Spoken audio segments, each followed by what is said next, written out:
Terza corsa dall'Arcoveggio e seconda riservata ai gentleman, questa volta cavalli di 5 anni, 1 Batiz, 2 Bananina, 3 British Matley, 4 Bowie, 5 Blade Runner Font, 6 Bellatrix Font, seconda linea 7 Bliss del Circeo, 8 Belen Bye Bye, 9 Baccao di Casei, 10 Barney Lenny.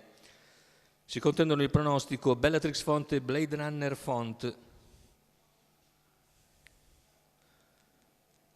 Macchina che accelera, partiti con Blade Runner e Bellatrix subito alle prese, in lotta per il comando.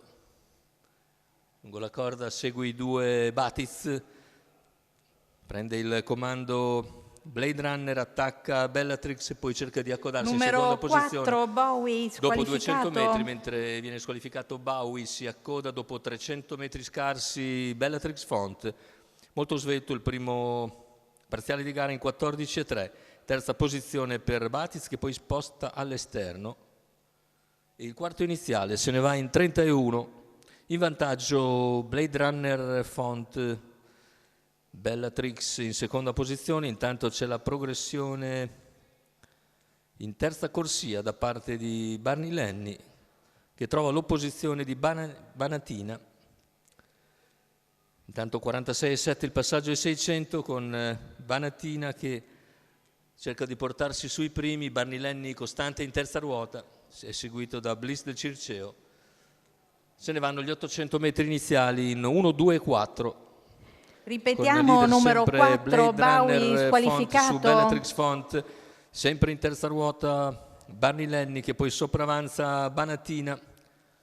E siamo al chilometro coperto nell'ordine dell'1,18 e 2. Blade Runner ha potuto rifiatare ampiamente nel tratto intermedio.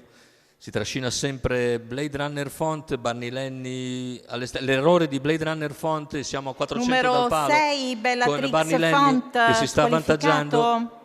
Barney Lenny ha superato in breve Blade Runner Font e ora prende il largo a 300 dalla conclusione. Barney Lenny in vantaggio, completamento della curva conclusiva, ingresso addirittura d'arrivo. Barney Lenny un po' stanco, viene rimontato da British Matley che nel finale lo piega di giustezza ma chiaramente, mentre per il terzo finisce Belen Bye Bye a precedere il resto del gruppo. 1,17,5 il ragguaglio conclusivo, 31 a chiudere. Sembrava fatta per Barney Lenny una volta che ha preso vantaggio sulla curva finale, ma non aveva fatto i conti con British Matley che si lancia al suo inseguimento e nei pressi del palo lo batte chiaramente. La batte chiaramente, anzi. Barney Lenny, vedete, tenta la difesa, ma British Matley e Francesca Consoli arrivano con altro piglio e passano nettamente sul palo.